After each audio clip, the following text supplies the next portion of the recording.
pessoal! No vídeo de hoje a gente vai estar dando uma olhadinha num exercício resolvido passo a passo para trocador de calor bitubular. Nele a gente vai determinar a área através do balanço de energia, ΔTml e o cálculo do coeficiente global, que engloba os coeficientes de convecção. O enunciado do problema está aqui para a gente, então tem que dar uma olhadinha com calma, mas a gente já sabe que a gente tem dois fluidos, um que vai resfriar e outro que vai aquecer.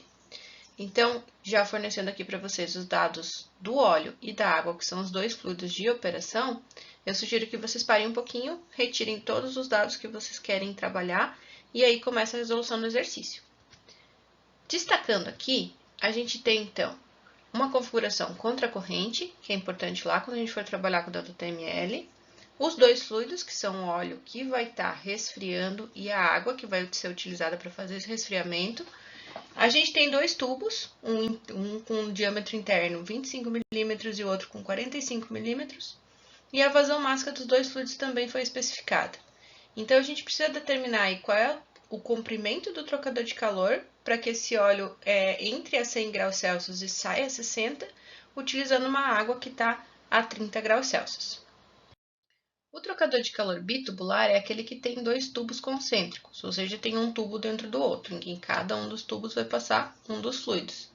No nosso caso aqui, a gente tem dentro do fluido interno a água escoando, que é o nosso fluido frio, e no tubo externo a gente tem óleo escoando, que é o fluido quente, então que é aquele que a gente quer diminuir a temperatura. E eles estão em contracorrente, ou seja, um entra por uma extremidade e o outro entra pela outra extremidade do trocador. Isso também a gente vai utilizar lá quando a gente vai calcular o ΔTml. Para começar o exercício, a gente quer determinar então a área do trocador de calor. Para isso, a gente vai utilizar a equação geral de troca térmica, que é aquela que tem a relação entre o coeficiente global de transferência de calor, a área e a diferença de temperatura dentro do trocador de calor. Nenhum desses valores aqui foi fornecido no enunciado, mas com as informações que a gente tem, a gente pode conseguir calcular todos eles. Então, a gente vai fazer alguns passos para poder chegar lá. Analisando aqui os dados fornecidos para a gente, nós temos dois fluidos. Um é o óleo, que é o nosso fluido quente, e a água, que é o nosso fluido frio. A nomenclatura a gente vai manter até o final do exercício. A gente tem a vazão dos dois fluidos, do fluido quente e do fluido frio. Tem os diâmetros da tubulação, então é importante especificar aqui que não foi dada uma espessura para essa tubulação interna, então a gente vai estar assumindo que o diâmetro interno dessa tubulação e o externo são iguais. A gente tem a temperatura de entrada dos dois fluidos, um entra a 100 e o outro entra a 30. A gente sabe que o óleo vai sair a 60 graus Celsius, mas não sabe a temperatura de saída da água. Então, a gente tem que fazer o balanço de energia para poder determinar essa temperatura de saída. O primeiro passo para resolver o exercício, então, é aplicar o balanço de energia. Nesse caso, a gente vai pegar aquele que a gente tem as duas temperaturas conhecidas. Então, a gente vai pegar o balanço de energia e aplicar para esse fluido aqui. A equação do balanço de energia é o mCp∆T, que a gente já conhece. Substituindo, então, para o fluido quente, a gente tem a vazão dele, o Cp dele e as temperaturas dele. Como ele vai resfriar, a gente já está com o sinal aqui dentro. Ele vai estar com a temperatura de entrada primeiro e a de saída depois. E ele vai dar um valor positivo desse calor aqui, sendo que ele está cedendo calor, então, a priori, ele seria negativo. Substituindo os valores, a gente chega então no calor de 8.500 watts aproximadamente. Esse calor vai ser o mesmo para todo o trocador de calor, então sempre que pedir um Q por aí, vai ser esse valor que a gente vai utilizar. Com esse calor, então, a gente vai determinar aquela temperatura que a gente não tem, que é a de saída do fluido frio. Para isso, a gente utiliza a mesma equação. A gente tem aqui o mCp∆T de novo. Só que agora a gente vai aplicar para o fluido frio. Então, a gente tem a vazão dele, o Cp dele, e aqui vocês podem perceber que as temperaturas estão invertidas de maneira que a gente fica com esse calor positivo. Se a gente não fizer isso, a gente tem que considerar o sinal do calor, se ele está sendo recebido ou se ele está sendo cedido. Se a gente isolar TFS aqui, que é esse valor aqui, a gente vai chegar nessa equaçãozinha aqui e substituindo os valores, então, aqui a gente tem a temperatura de entrada, o calor que a gente encontrou anteriormente, os dados fornecidos no problema, a gente chega que a temperatura de saída da água é 40,2 graus Celsius.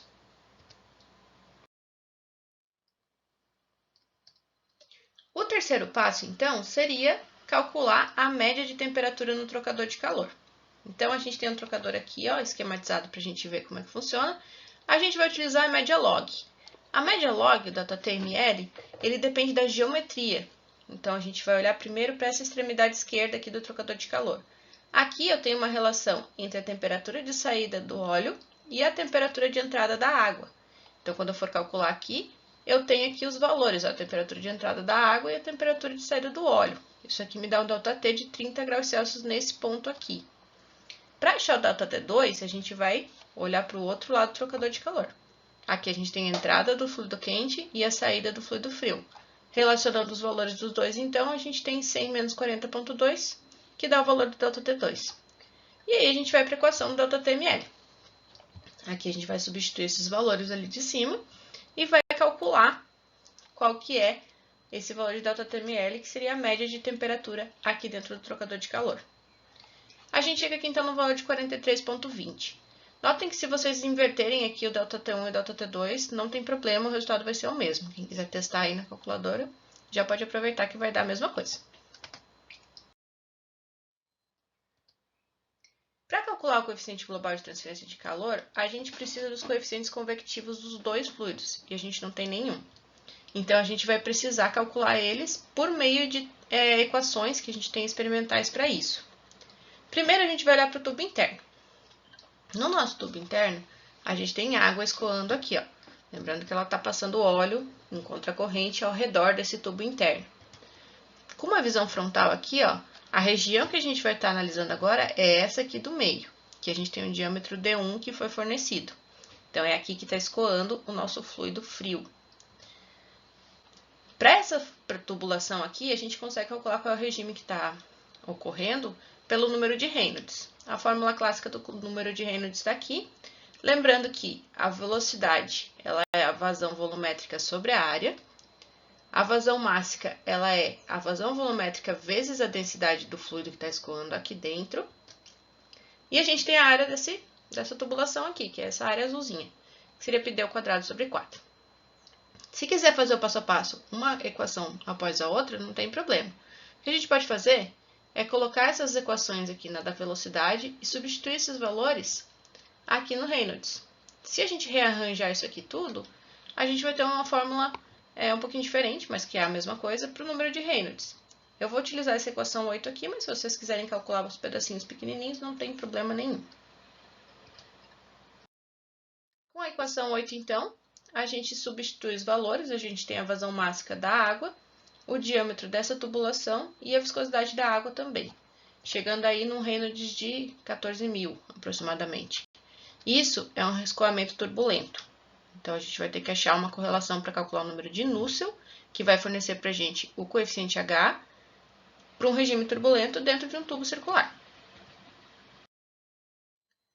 Para um escoamento turbulento em uma tubulação circular interna, a gente pode utilizar essa correlação aqui. Se a gente quiser outra, a gente pode ir até o capítulo 8, por exemplo, lá do livro do Encropera, e achar outras correlações que vão estar fornecendo valores próximos que talvez possam se adequar melhor aí nas nossas condições. Para essa daqui, para a equação 9, a gente tem esse N que a gente precisa determinar, que ele depende da condição do fluido. Então, se o fluido estiver esfriando, a gente vai ter um N igual a 0,3. Já se ele estiver aquecendo, a gente vai ter um N igual a 0,4. Nesse nosso caso, a água é o nosso fluido frio, então ele está aquecendo e é um N igual a 0,4. A gente tem o valor do número de Prandtl, que é 4,85 se a gente pegar na temperatura média aproximada aí da água. E a gente tem então o valor de Nusselt, quase 90. Esse valor vai dar para a gente o coeficiente coeficiente de convecção para o tubo interno. Então, aqui com o valor de Nusselt, a gente vai isolar o H e vai calcular qual é o valor dele utilizando o diâmetro da tubulação e o K aqui, que é a condutividade térmica da água. Então, a gente tem aqui o valor da condutividade térmica, substituindo os valores, a gente vai chegar num valor de H de aproximadamente 2.250 watts por metro quadrado Kelvin. Falta agora determinar o coeficiente de convecção, mas na região anular. Região anular é essa que está por fora da tubulação interna, que é onde vai estar escoando o óleo, no nosso caso aqui, ó. Ela tem um diâmetro conhecido, que é o diâmetro interno dela aqui, que é o D3, e a gente vai relacionar com o diâmetro hidráulico. O diâmetro hidráulico seria o diâmetro 3 aqui, menos o diâmetro externo aqui, ó, dessa tubulação de dentro. O Reynolds aqui para essa região anular, a gente já tem a equação direta aqui, lembrando que aqui é positivo mesmo, não é negativo como estava ali. E aqui, como a gente não tem a espessura dessa tubulação azul, a gente diz que o diâmetro 1 é igual ao diâmetro 2. Então, aqui no lugar do diâmetro 2 nas duas equações, a gente utiliza o valor de 0,025, que é o que a gente tem para o diâmetro 1 mesmo. Substituindo os valores, então, a gente pode calcular o valor do número de Reynolds, sendo que ele dá um valor baixinho, aí aproximadamente 56, e isso é um escoamento laminar. Então, agora a gente vai buscar uma correlação para um escoamento anular aqui, para a gente poder determinar qual é o valor do núcleo. Lá no próprio capítulo 8 do Incropera, a gente tem essa tabelinha que vai estar relacionando os dois diâmetros, então o diâmetro interno e externo dessa região anular aqui, ela é própria para isso, para um escoamento laminar.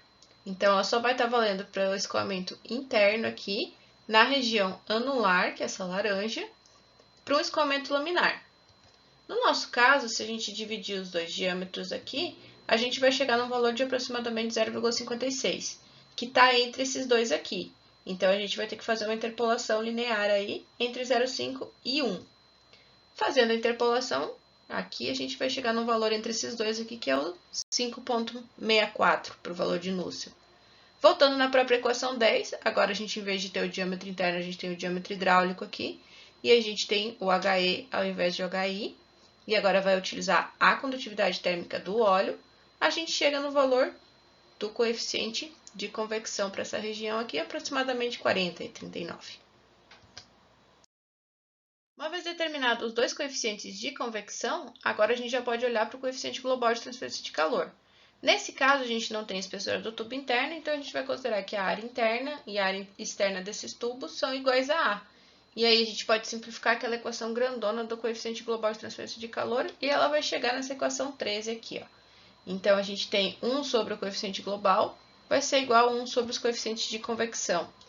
Isolando, então, o U aqui, ou vocês resolvem essa parcela, depois elevam na menos 1, a gente vai chegar aqui no valor do coeficiente global de aproximadamente 38,27 watts por metro quadrado Kelvin. E aí, agora, a gente pode voltar lá na equação 1, que é aquela primeira do enunciado. A gente quer determinar a área do trocador de calor.